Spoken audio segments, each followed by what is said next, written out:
Good evening, everyone. Welcome to another webinar here at Body Track Health and Fitness. My name is Michael A. DiBiase.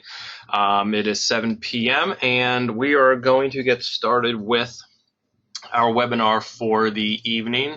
It is going to be titled Vitamins and Minerals 101. Just to give you a brief understanding of some vitamins and minerals. Of course, we can't speak on every single one in just 1 hour, nor are we able to really get in depth with the ones that we are going to talk about, but we're going to do our best to hit on as many as possible today. And if we have to, definitely do another one to hit on some of the ones that we didn't get a chance to speak on, and certainly some things that are definitely important regarding health, fitness, wellness, and your fitness performance as well. So if you have any questions, again, please feel free to send them in during the talk, and I'll try to answer them as best as possible. If not, feel free to send them after the talk, and we'll be able to address them. You can also email me at theathletesrd@gmail.com, and follow me on Twitter and Instagram at theathletesrd, where I'm always posting different things. And just for anybody who wants more information on sports nutrition, performance, and just overall health and wellness, feel free to contact me, and I'll help you in any way I can.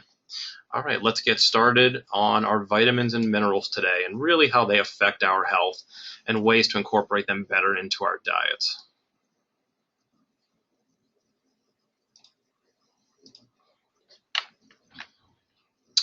So let's briefly talk about what exactly is a vitamin mineral. So vitamins, they are organic compounds, essential nutrients, and of course they're needed in limited amounts. A lot of people believe that we need to consume mega doses of vitamins, consume them regularly and in bulk form, but that's just not the case. They are micronutrients, so just by definition we need them in small amounts, but just because they're small amounts does not mean they are unimportant. They are essential to life, and we do need them every day. Putting together the names from the terms vital and amine is how we get the term vitamin. And so you can just the first term, vital, basically tells us that we absolutely need these in our diet, all of them. And so we cannot negate them, most of them on a daily basis as well. We do see through vitamins that there are hundreds of biological functions. We're not going to go into every single one of them, but just understand that because they are essential for survival, most of these are used to help keep us alive. And the term vitamin, most of us use the term vitamin to signify as some type of supplement that we're taking, and sometimes the supplements do contain other products. So when we talk about vitamin, we are talking about the essential vitamin as itself, so void of other minerals, essential fatty acids, and essential amino acids, just the vitamin as on its own. Minerals, they are chemical elements acquired by living organisms, other than carbon, hydrogen, nitrogen, and oxygen. So when we speak of minerals, we're talking about dietary minerals, minerals in the most elemental form as themselves.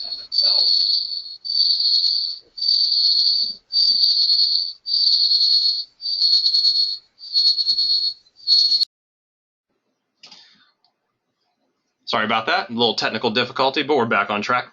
Anyway, so minerals, the chemical elements other than, and we speak on elements other than carbon, hydrogen, nitrogen, and oxygen. So again, in the most elemental form, they, again, as vitamins, hundreds of biological functions. We're not going to go through all of them, but understand that because these are micronutrients, we don't need them in the capacity that we would need the macronutrients, carbs, fats, proteins, but they are essential to keeping us alive, and they do work in conjunction in helping stabilize, utilize all the macronutrients, the carbs, fats, and proteins. So a lot of these micronutrients play a pivotal role in understanding how these macronutrients are used in our own bodies. Still needed in smaller amounts, i.e. micronutrients, but some minerals are needed in larger quantities than themselves and other vitamins. So we will define some of them as macro minerals and micro minerals.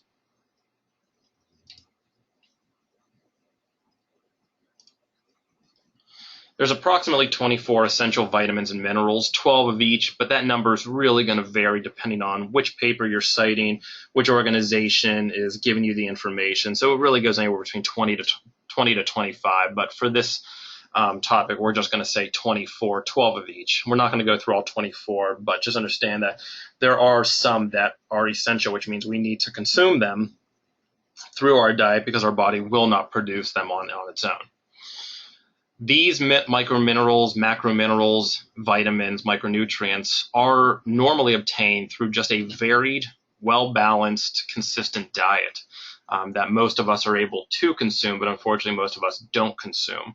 And where we overly consume one nutrient, we may underconsume or negate another. And this is just an understanding of where these nutrients are coming from and how our food can play a role in increased uptake, decreased intake, and reabsorption, malabsorption of some of these nutrients.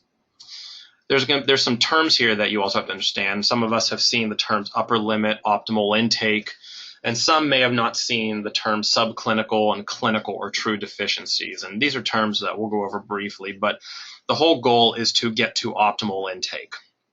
Upper limit basically means that there is a threshold to where we are over-consuming too many of these micronutrients, which could be detrimental. A subclinical intake means we're under the optimal intake, but we're not at a point where we need to take clinical or drastic intervention.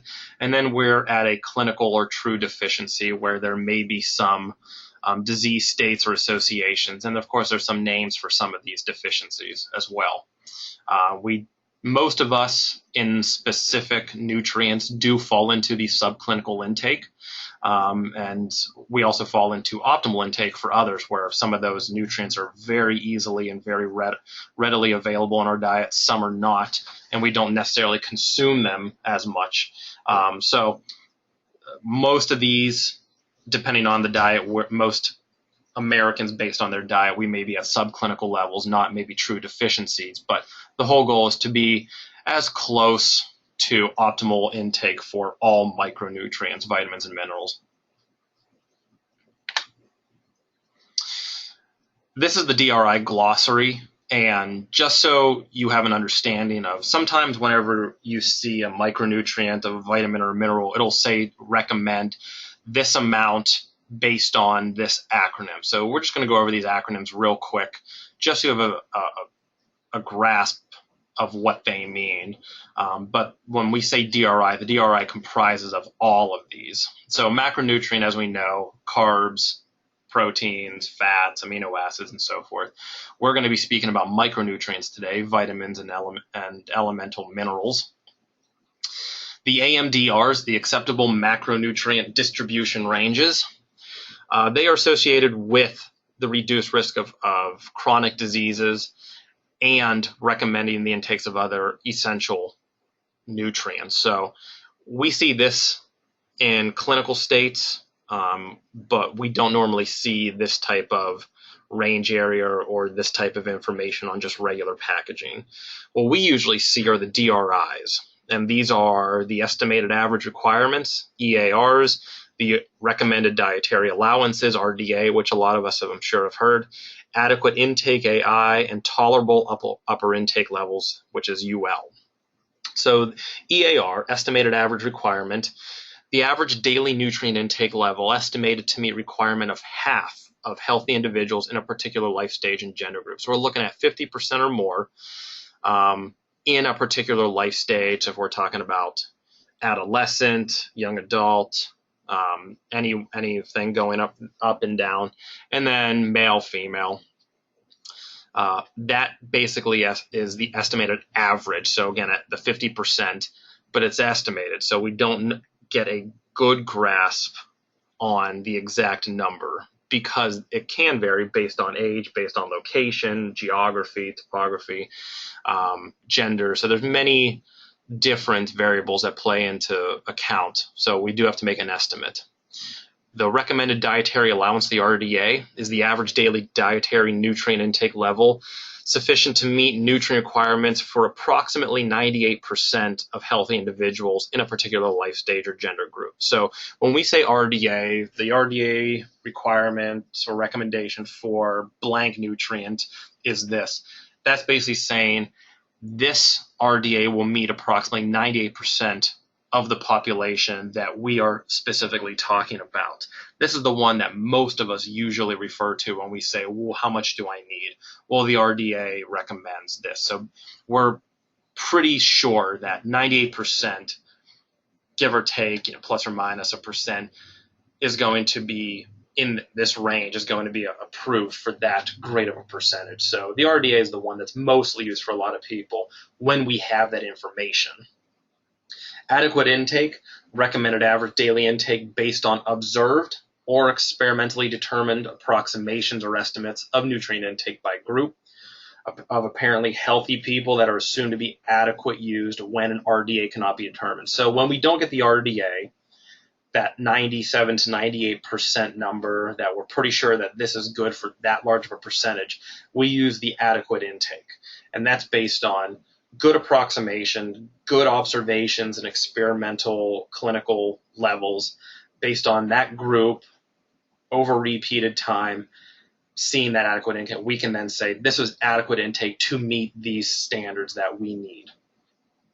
And then the tolerable upper intake level, the highest average daily intake level that is likely to pose no risk of adverse health effects to almost all individuals in the general population. As intake increases above the upper intake level, the potential risk of adverse effects can and may increase. So basically what this is saying is there may be a limit to a lot of these micronutrients that we should be consuming on a daily basis. And if we potentially go over these, not saying in one day if we overconsume a particular micronutrient in one day it's going to lead to adverse health effects, but the constant intake of that much, whatever that upper intake level and beyond, without our body being able to excrete it, can lead to detrimental effects. So there is a bell curve where there is an optimal intake for a lot of these, where if we're not meeting them, we're deficient. If we're over-consuming and not being able to excrete or be able to store it properly and utilize these micronutrients properly, then we could hit that upper level intake, which could also be detrimental in other ways. So we want to try to hit what the RDA is saying, and when we can't find what the RDA is, the best is to use the AI, adequate intake.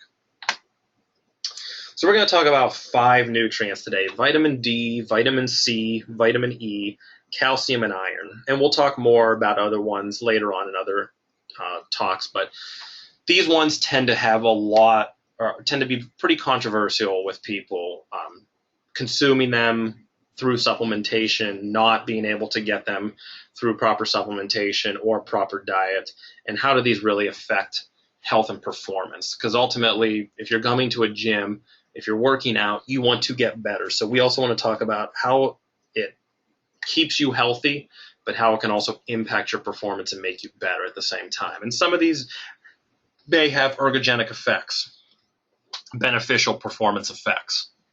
So vitamin D, it is a fat-soluble nutrient / vitamin. So that basically means we have 4 vitamins that are fat-soluble: A, D, E, and K. That means through fat, these vitamins get absorbed very well. That's why with some of these vitamins, if hypothetically someone is taking a vitamin D or E or K or A supplement, they're usually recommended to take it with a little bit of fat because it enhances the absorption of this vitamin. The water-soluble vitamins are B and C. They don't require fat to be absorbed. They can be absorbed straight through just with regular water and just regular ingestion. Vitamin D is also known as cholecalciferol, vitamin D3, or ergocalciferol, vitamin D2, and we'll hit mostly with vitamin D3. The major sources, as most people know, is sunlight. That is the primary source of vitamin D through vitamin D conversion or cholesterol conversion with vitamin D. Fish, eggs, fortified foods. If we see a lot of fortified cereals, especially the ones our kids eat, we'll see that sometimes in the top of the box or even in different grains and rices and other packages, it'll say fortified, even milk fortified with vitamin D and calcium, cereals fortified with iron and vitamin D and other things. So, and of course the dairy products, we see a lot of vitamin D coming from fish, eggs, and a lot of the dairies. The things that vitamin D help with is maintaining calcium homeostasis, so the balance of the calcium in our body, bone remodeling, so as we get older, as we get stronger, and of course as we work out, our bones become stronger with us to support that weight, support the muscle that is attached, and that is done through a synergistic effect with vitamin D and calcium intake. And a lot of people don't realize that vitamin D plays a very important role in immune health. There have been studies that have shown people that have been deficient in vitamin D have had lower immune response, a worse immune response, potentially increased risk for fractures and illness, and other detrimental things that can happen during a workout or just existing. The body produces vitamin D from cholesterol. So cholesterol is a good thing in our body. We need it, and we need it to produce vitamin D for these benefits of calcium homeostasis, bone remodeling. And this comes from adequate UV light sun exposure. So this is the caveat of, well, I'm going to get sunlight, then I'm going to produce vitamin D, which is absolutely essential, but I don't want to get skin cancer, melanoma. And the balance is you don't have to be in the sun that long. We're looking at direct sunlight for approximately 10 to 15 minutes is sufficient for the proper UV light exposure. Most people are not deficient in vitamin D, as some research or some media have said, but most are not at optimal levels, so most are at insufficient levels. Some research says otherwise, but for the majority of people, it is hard to get vitamin D, especially if you live in the northern states where there's just generally less sun for less time of the year, and the majority of vitamin D conversion comes from sunlight. And a lot of people don't eat certain foods that are high in vitamin D as well. So when we're limiting our food intake with that has high amounts of vitamin D and limiting our ability to take in sunlight, it can lead to insufficient levels of this essential nutrient. Darker skinned people do need longer sun exposure, 15 to 25 minutes, than lighter skinned people, and that's because of the melanin levels and the ability to convert that vitamin D, or to convert that sunlight into vitamin D. So again, we're not looking at hours long. We're looking at anywhere between 10 minutes to a half hour total of direct UV sunlight helps us get that vitamin D that we need for that day. The RDA, and again, we're going to stick with the RDA for a lot of these nutrients, is 400, 800 IUs. International units, we'll break that down to 10 to 20 micrograms per day. Doesn't sound like a lot, but it's still the majority of people have insufficient levels of vitamin D. There is research that the safe upper limit is approximately 10,000 IUs per day, and there have been some clinical studies that have supplemented people and subjects at 10,000 IUs with no adverse effects, but at that level, we don't know what's going to happen past that, and there could be some detrimental effects with over-consuming vitamin D. Supplementation of approximately 1,000 to 2,000 international units of vitamin D3 is sufficient for, again, most of the population. There are some people with genetic disorders or the inability to convert, but for the majority of the population, 1,000 to 2,000 IUs is going to be sufficient consumption of vitamin D.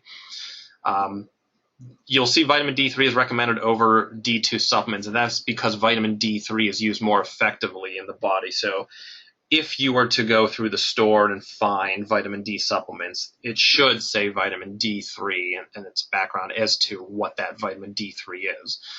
And it's just been through research that D3 seems to be more readily available to be used throughout the body. Taken with fat and meals as best as possible, because remember, it is a fat-soluble vitamin. Helps with calcium metabolism, bone remodeling, and strengthening. And this could be potentially beneficial for the older population. As we get older, our strength decreases, the ability to lift heavy loads, of course, decreases, and some people actually just start to remove themselves from strenuous physical activity. And if we consistently just sit without proper intake of these nutrients, without proper physical activity, our bones do become more brittle because our body is pulling the calcium and vitamin D and not utilizing it properly, and which makes those bones less structurally sound.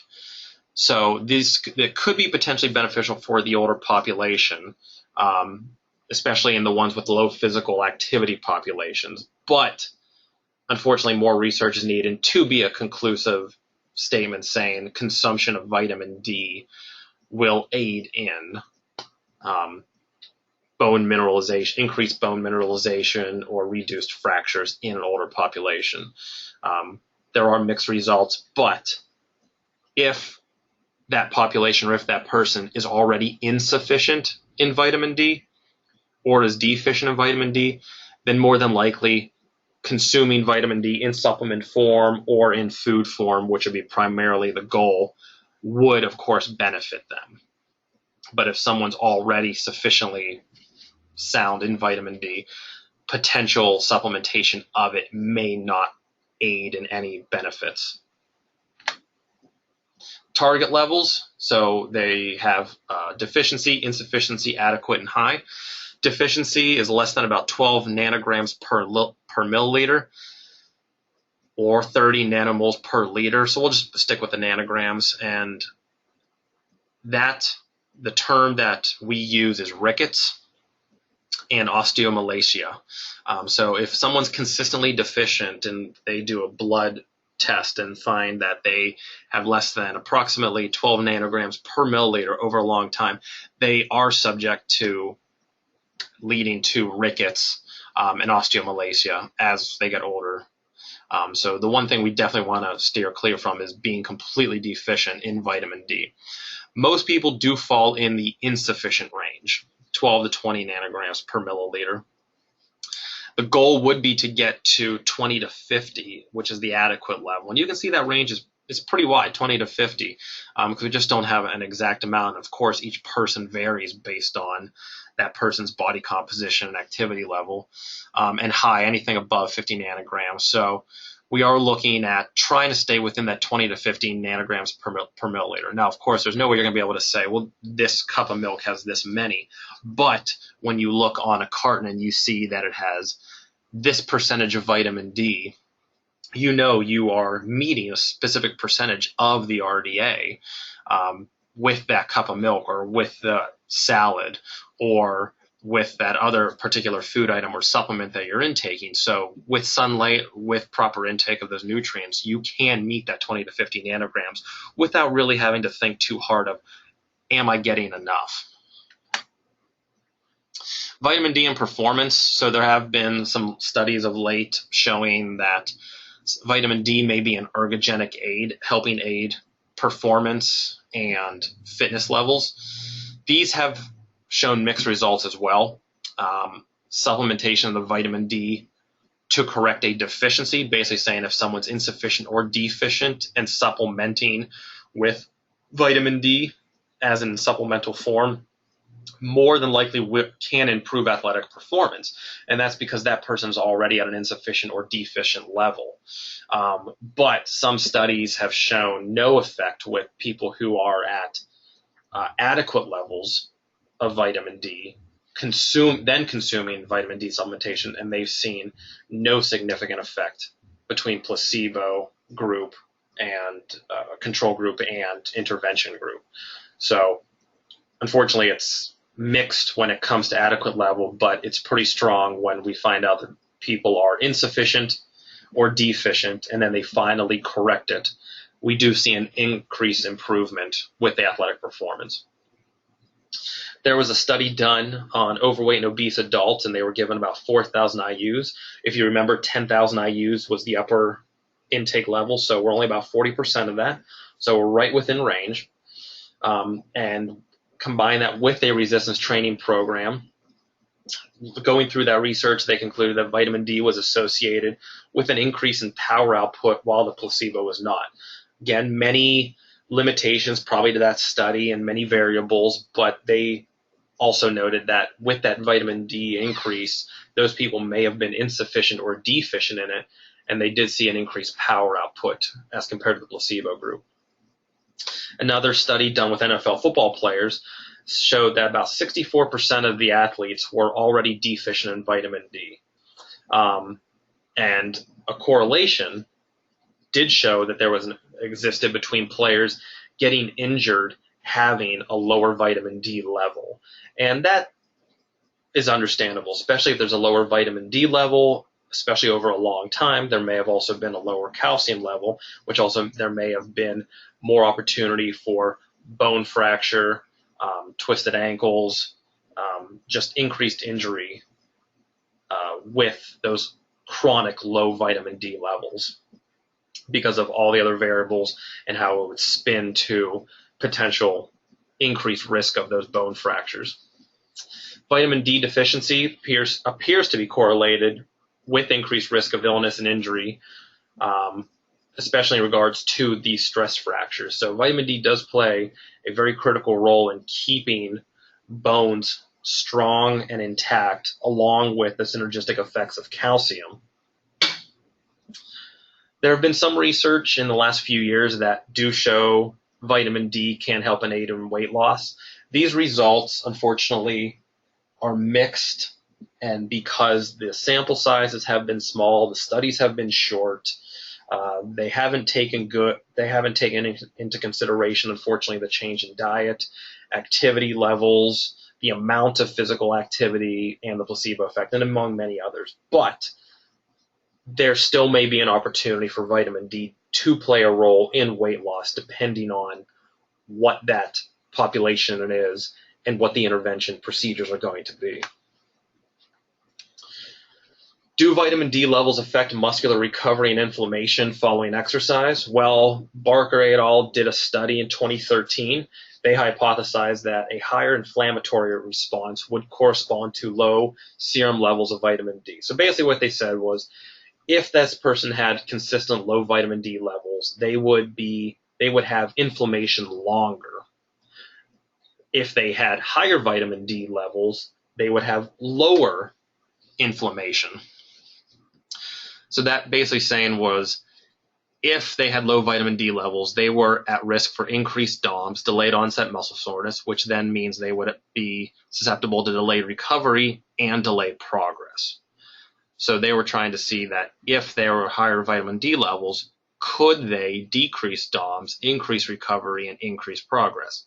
Results from this study showed pre-exercise serum concentrations of serum 25-OHD, which is the biological form of vitamin D in the body, did influence the rate of recovery of skeletal muscle strength after an acute bout of intense exercise, and more pre-exercise vitamin D meant less post-exercise muscle weakness and better recovery through the entire recovery process. So basically what they're saying was people who had pre-exercise vitamin D, either as a supplement or part of milk or any other type of food, showed that they had lower DOMS, recovered quicker, and then could progress faster through that recovery.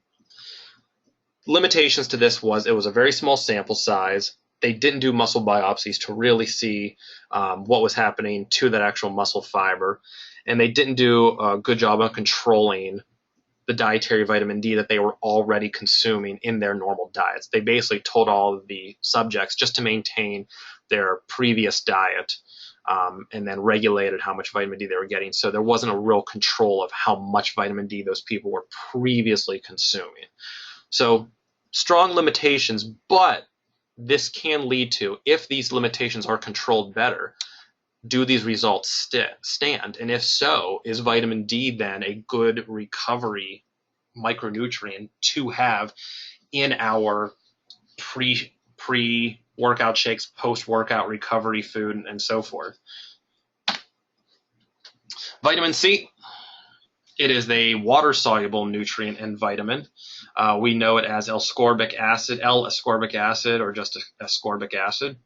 It really is one of the most popular dietary supplements. A lot of research and just some polls have been done over NCAA, the collegiate organization, over supplements that people have taken, and consistently in the top 5 almost every year, vitamin C tends to be up there with the most consumed, just because of that preconceived notion of it's going to help prevent me getting sick. We'll get into that in a little bit. Major sources of vitamin C are Brussels sprouts, which some people despise, other people absolutely love. Broccoli, oranges, lemons, limes, peppers. Pretty much all citrus fruits are the main thing that we think of for vitamin C. But what we don't think about is vitamin C actually helps in collagen synthesis, oxidation of fatty acids. It helps act and improve neurotransmission, and it's an antioxidant. But it can also act as a pro-oxidant, depending on what the body is requiring. So there have been some studies lately that came out and basically said, oh, vitamin C in conjunction sometimes with vitamin E can increase the pro-inflammatory response, and it can increase pro-oxidation rather than antioxidants. As it stands, vitamin C can do both, depending on what is required of the body at that time. And that's what makes vitamin C so pivotal in maintaining that balance. Most people take vitamin C for its cold symptom reduction, or the ability to offset the cold itself. Unfortunately, that's not really the case. In healthy populations, vitamin C is unable to reduce cold symptoms. Study after study has shown no results that intake of vitamin C in healthy populations as is was unable to reduce the cold symptoms. But vitamin C may reduce the duration of the cold by approximately 8 to 14% if that person was consuming vitamin C on a regular basis. There haven't been studies that have shown someone taking inadequate vitamin C, feeling an onset of a cold, then taking adequate vitamin C and reducing it. It's more or less taking it on a consistent basis as part of a normal, balanced, varied diet, compared with someone who doesn't, seeing how long the colds last. And some studies have shown that vitamin C in those healthy populations with that consistent intake reduce the duration of the cold by, again, 8 to 14%. There is more research needed on the superloading of vitamin C, so essentially adequate intake of vitamin C and then superloading it from about 5 to 10 grams a day, 5,000 to 10,000 milligrams per day. Most people consume approximately 100 to 200 milligrams, so we're looking at extreme superloading. More research is needed because there have been mixed results on that. But inconsistent consumption of vitamin C, it may just reduce the duration, but not reduce the cold symptoms or offset the cold itself.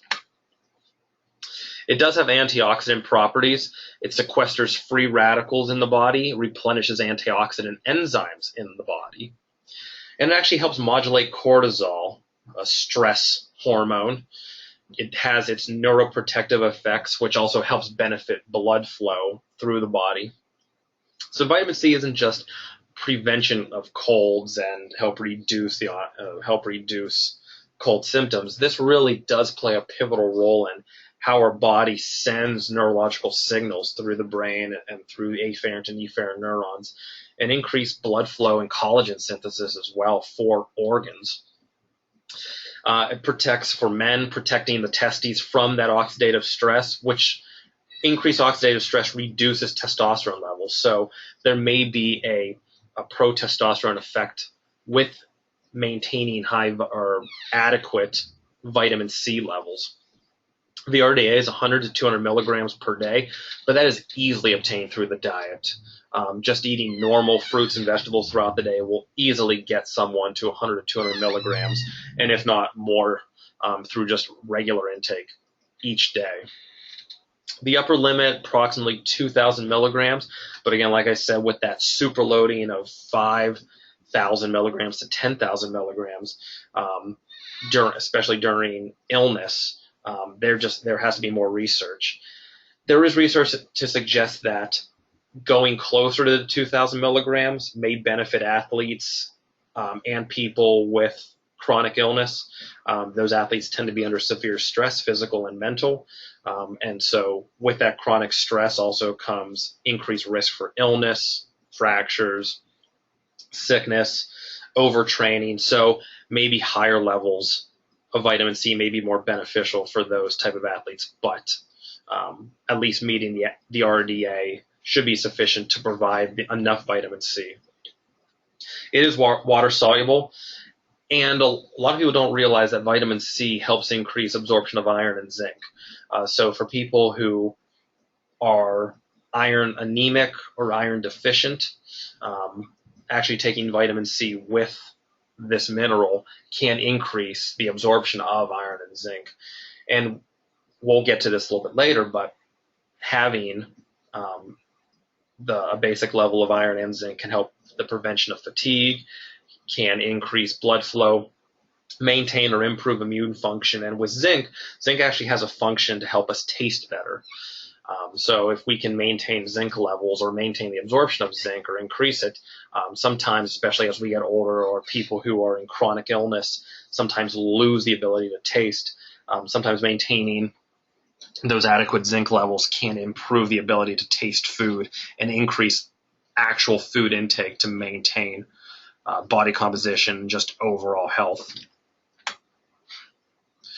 We get most of our vitamin C from citrus fruits, juices, fruiting vegetables like peppers and sweet peppers, and of course fortified cereals. The subclinical deficiency we've heard is known as scurvy.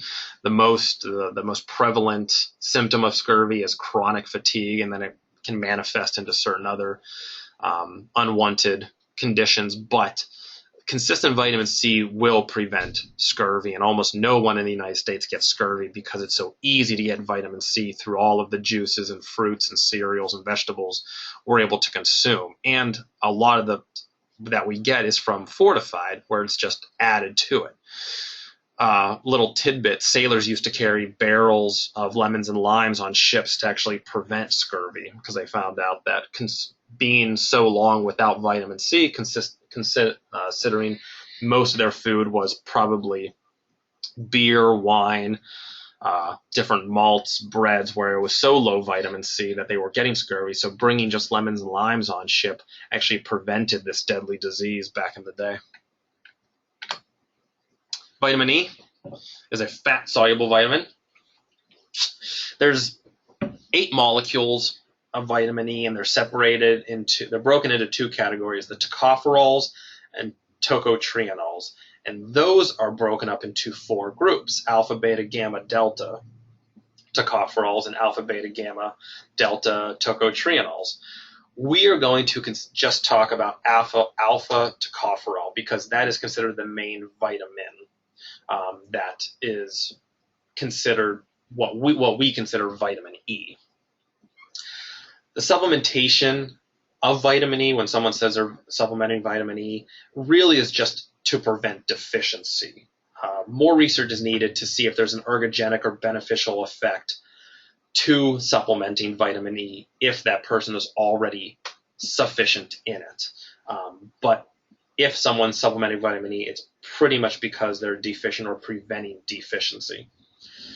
Vitamin E can enhance immune function and prevent exercise-induced lipid peroxidation. So as lipids get broken down and free radicals are created, this is its antioxidant property. So vitamin E, vitamin C, selenium have strong antioxidant properties that help prevent or slow down that negative breakdown and production of free radicals in the body, which are detrimental.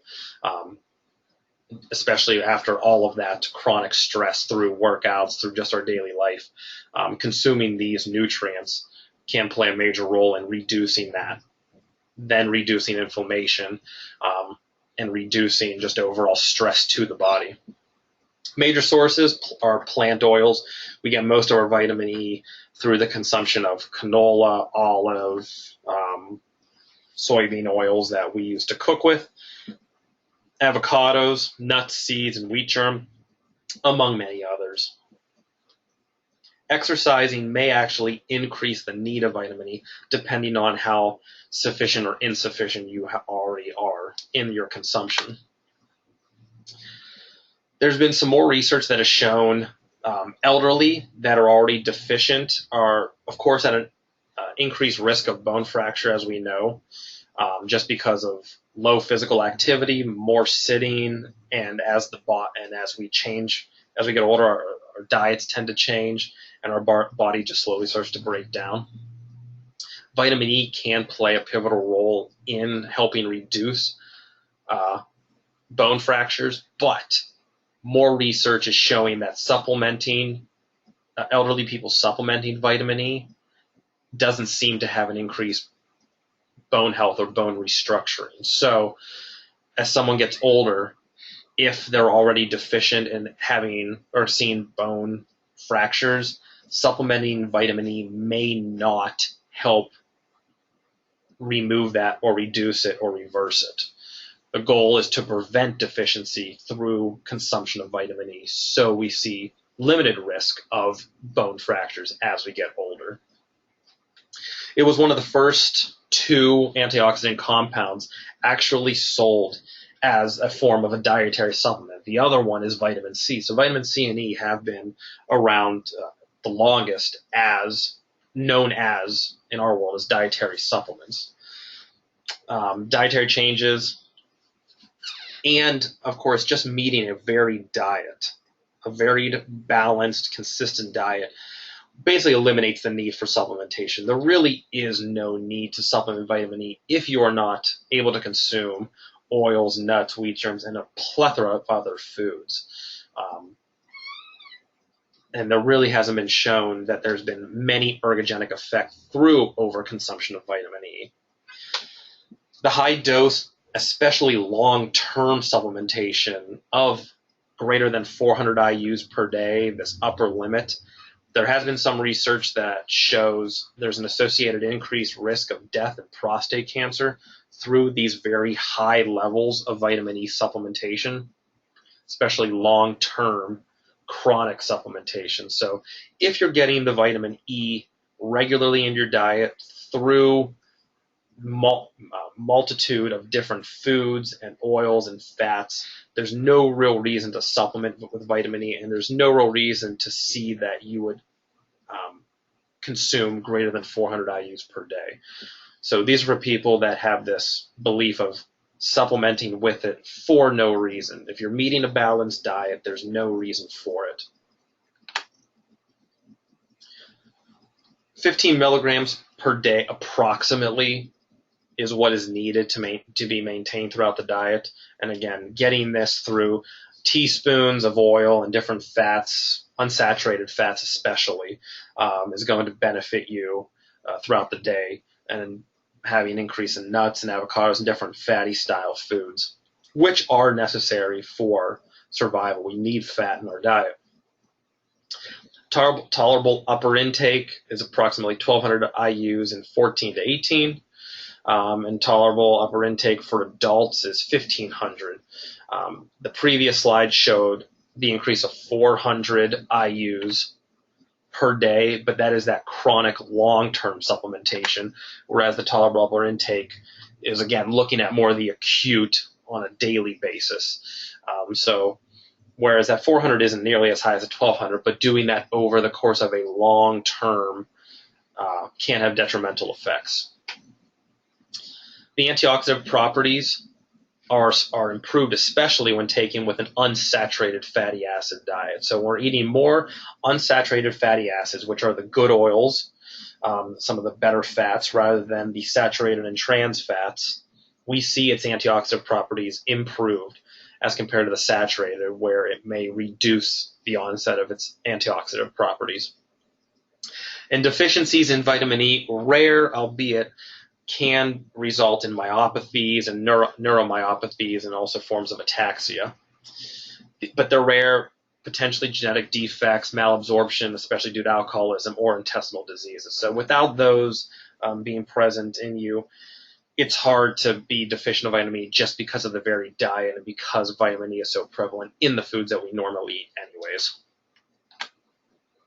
So now we're going to get into our two minerals that we'll be talking about today, calcium and iron.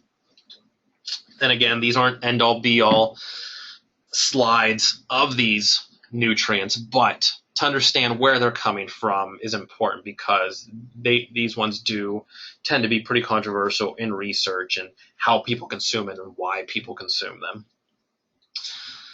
It is the fifth most abundant mineral in the body aside from oxygen, carbon, hydrogen, and nitrogen. But 99% of all calcium is found in bone and teeth. The other 1% is found in muscle because calcium is needed for muscle contraction. If there's too much calcium and calcium is unable to be shut on and shut off through different mechanisms, the endoplasmic reticulum, and we can get a thing called tetanus. And if we don't have enough calcium being transferred to T tubules and the ER, endoplasmic reticulum, we don't end up having the ability to make contraction in the muscle. So calcium is absolutely essential for muscle contraction, but the majority of calcium is all found in the bone and teeth.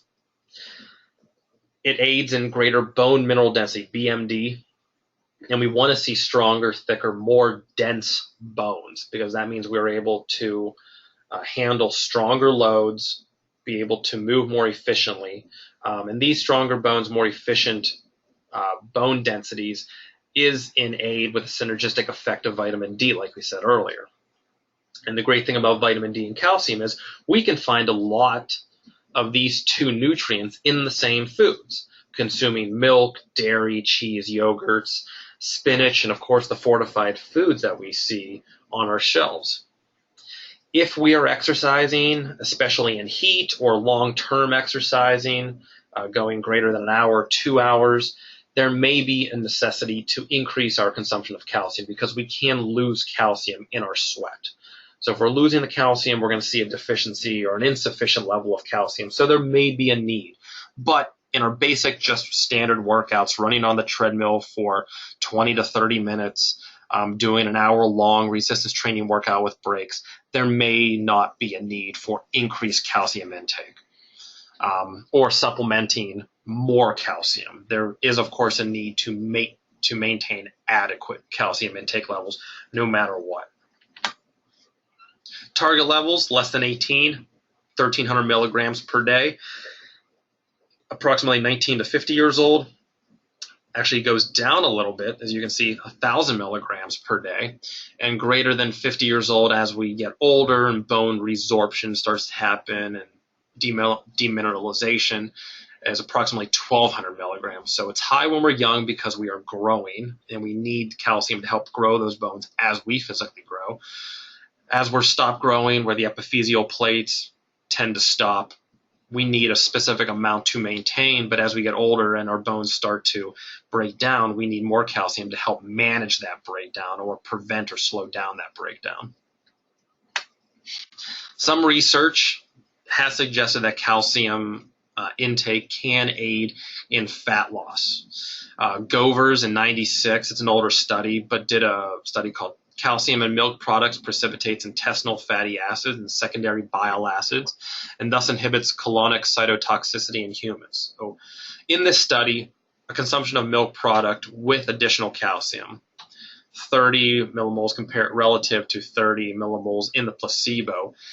In this study, they showed increased fecal lipids, so fats in the fecal matter, increased by 139%, and free fatty acids by 195%. So what that means was there was more fat in our stool, so fat that wasn't getting reabsorbed or utilized that we were passing in our stools, and then free fatty acids. So in previous lectures I have said We have triglycerides, so 3 fatty acids to a glycerol backbone. In a free fatty acid, those are broken off, so it's just the freed fatty acid itself.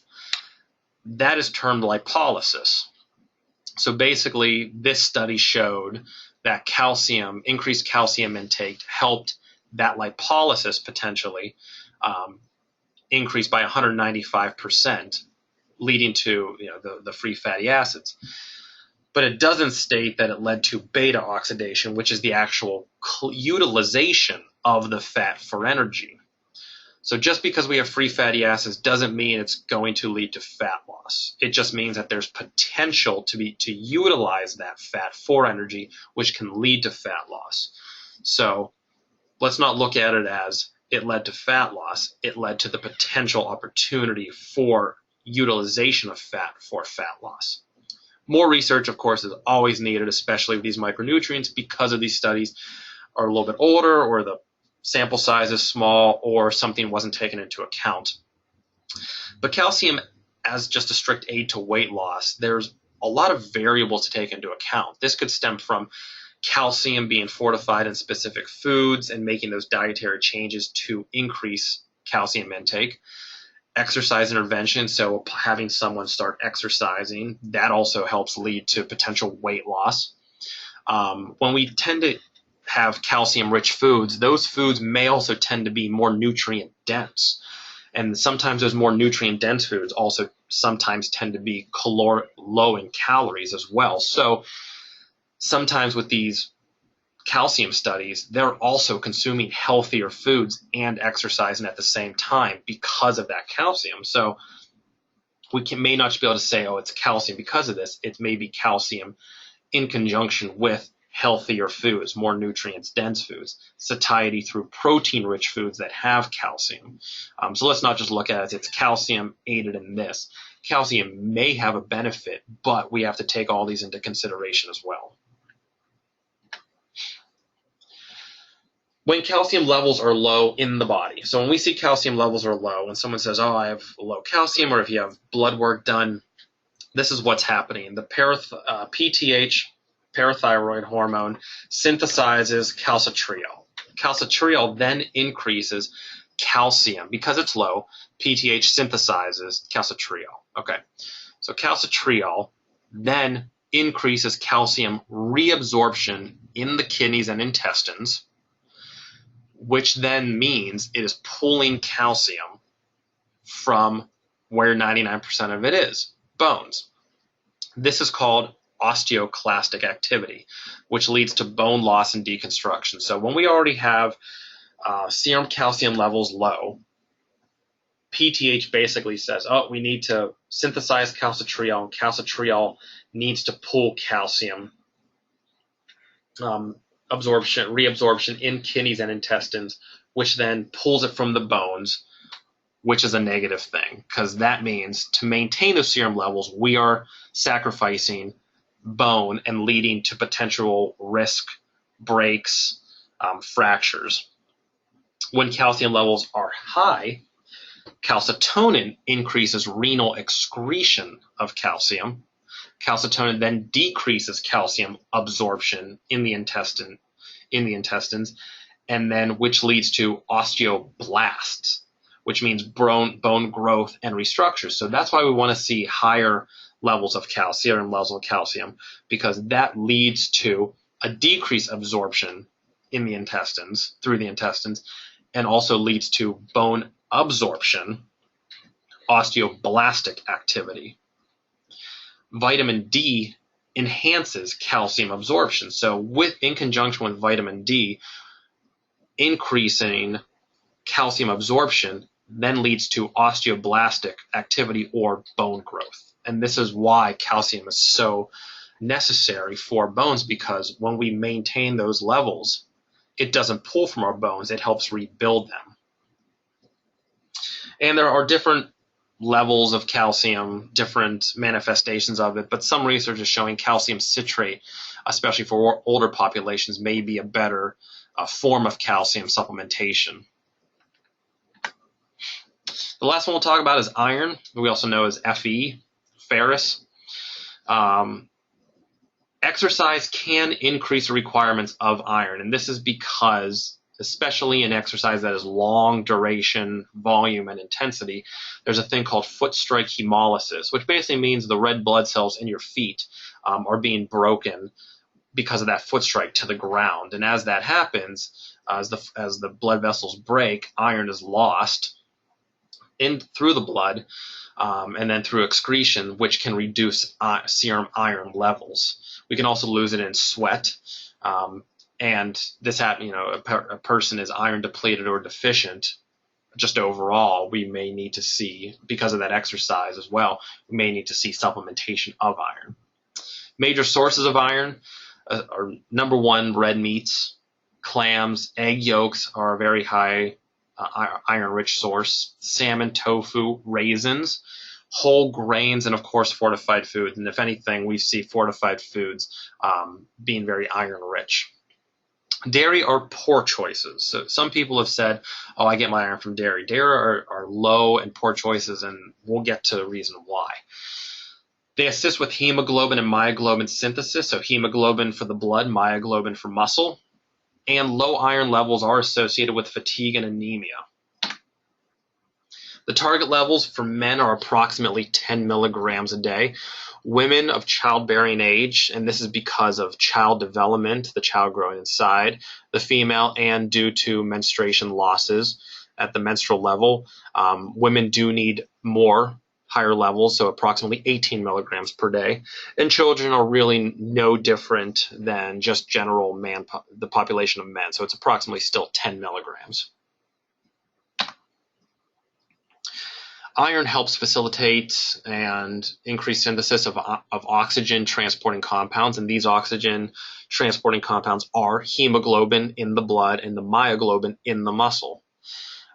It helps the absorption of other micronutrients, but it also works inversely with some micronutrients like molybdenum, which we will not get into today.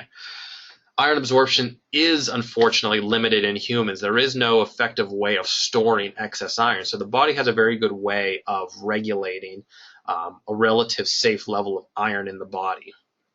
This is driven by the amount of ferritin and hemosiderin stores. So when iron stores are low, absorption rate is high, which means we can get up to potentially 15% of the iron content of whatever that food is consumed. But when iron stores are high, the absorption rate is much lower 5 to 10%, even lower than that. So this maintenance level of iron is extremely important in the body, because if there was an unstable iron content, if we saw an excess amount, excess iron can be fatal. Women of menstrual age, pregnant women, fast-growing children, and of course vegetarians are at risk for being iron deficient or have insufficient amounts of iron. But normal healthy individuals may not need iron supplementation. There's not enough research to state that supplementing with iron, if you're a normal healthy individual, if you have relatively normal levels of iron and meeting a varied diet, are going to have any ergogenic effects.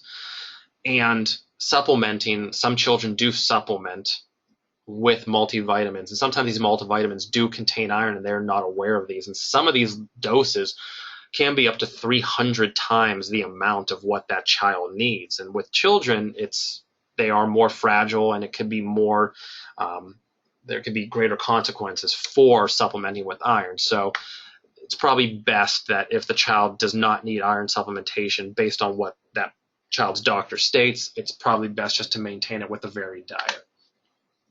Best sources are heme iron, which come from meats and other animal origins. Non-heme, not as easily absorbed as heme, but they are found in vegetables, nuts, and fruits. So this is where being a vegetarian comes into play.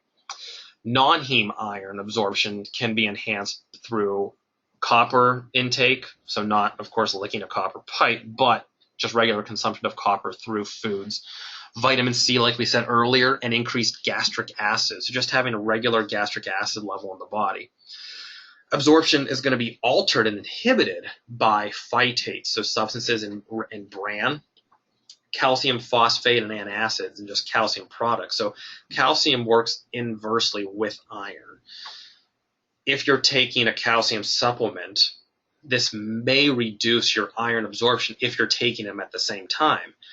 If you have to take a calcium supplement for whatever reason, it's best to do it when you're not consuming iron-rich foods. So if you're going to consume iron-rich foods in the morning, you may want to take your calcium supplement a few hours later, or vice versa, because antacids reduce gastric acid levels to have a higher pH level, which decrease iron absorption. Also, in green vegetables, there's an acid called oxalic acid. So if you've ever bitten into spinach or eaten leafy green foods and have had that brittleness on your teeth or that kind of weird film on your teeth or that bitterness, that's oxalic acid. Oxalic acid binds to iron very quickly and reduces the availability of it. So if you're a vegetarian or just want to increase your iron absorption through just regular foods, green veggies have oxalic acid, contain oxalic acid, different varying levels. To remove oxalic acid, you can simply blanch your vegetables in a pot of boiling water, 5 to 10 seconds, so you're not actually cooking it. Leave the pot open, don't put a cover on it. That quick blanching can remove the oxalic acid in the atmosphere, but the iron remains. So we remove that acid, a good portion of it, and keep the iron. Higher fiber cereals do contain phytic acid, so you may want to consider switching to a whole grain cereal versus a bran added cereal if you feel that's necessary. If not, stick with your regular cereals. Vegetable iron is the non-heme iron, which has the low bioavailability iron. So we can add vitamin C to this, i.e. lemon juice, to vegetable dishes, which enhances that iron absorption. There's a difference between anemia and iron deficiency. Anemia is the clinical manifestation of being deficient in iron. There are different levels of anemia. There are different levels of iron deficiency, but anemia there's manifestations of low oxygen delivery to cells, decreased oxygen uptake. So if you ever do a VO2 test, there is a low VO2 max, which means you don't meet your threshold or the ability to utilize oxygen in performance. Reduced endurance performance, so again, that fatigue aspect. Low oxidative metabolism, which means higher glucose oxidation. Higher lactic acid production, so if we see a higher lactic acid production or a quicker one, that could halt us in our tracks from our workout because we get that burning feeling, that build-up feeling quicker. An increased respiratory quotient, so that basically means an increased respiratory quotient. We're relying on glucose more and carbohydrates more than fats. So when we're anemic, we're going to have a higher rate quotient because we're not going to be able to utilize fats because we're going to have that low oxidative metabolism and fatigue. Iron deficiency, not as bad as anemia, but still some of the same manifestations. Possible fatigue, possible reduced endurance performance, and higher lactic acid, higher rates. So this is why regular iron intake through varied food and a balanced diet is essential for just general performance. Here are just a brief chart that I have put together. It is not conclusive. It is just basic to show you all basic vitamins and minerals, what they are, comments, effects of exercise, food sources for them, some food sources, what we use as the RDI, whether it's RDA or AI for that particular micronutrient, and the forms that it comes in. And you can always pause this to read up more and take a picture of these charts if you wish.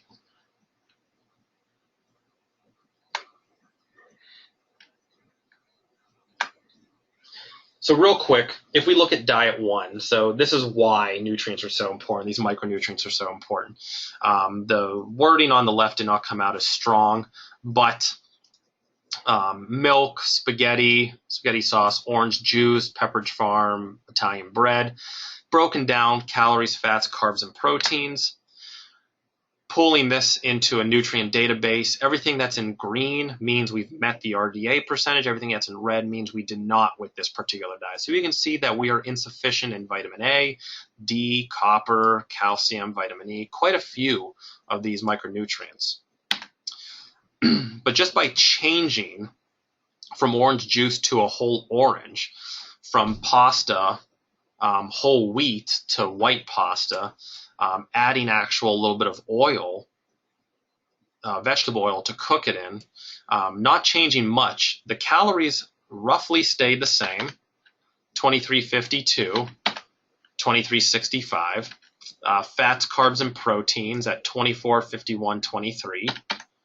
Fats 34, 50, 11. So we decreased the fat in diet 2, and we increased the protein, doubled the protein at least, which is always a good thing if we get adequate protein.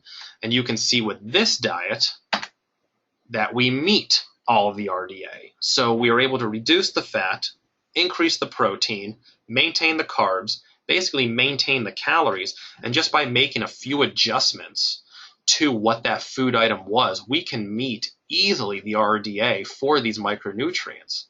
These micronutrients play a pivotal role in how we perform every day. So meeting these every day consistently just by making some small changes. And you can look back at those small changes. If you look, there were not drastic changes to that particular diet.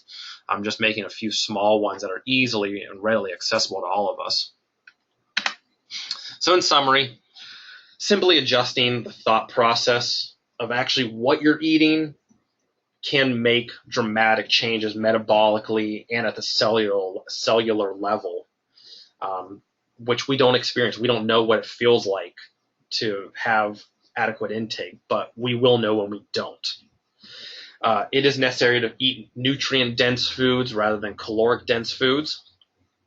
When we consume these micronutrients, we want to consume them in the most varied, balanced, consistent diet as possible. We can get a lot of these nutrients on a consistent basis if we just maintain a varied diet and just plan accordingly. If you want recipes for these, for meeting specific nutrients, or if you want certain foods, I'll be glad to send them to you.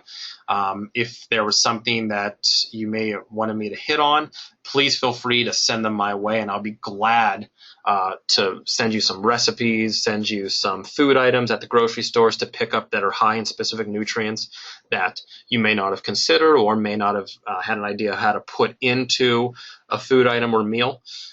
But that is it for these 5 micronutrients. I hope you enjoyed what I was able to present to you.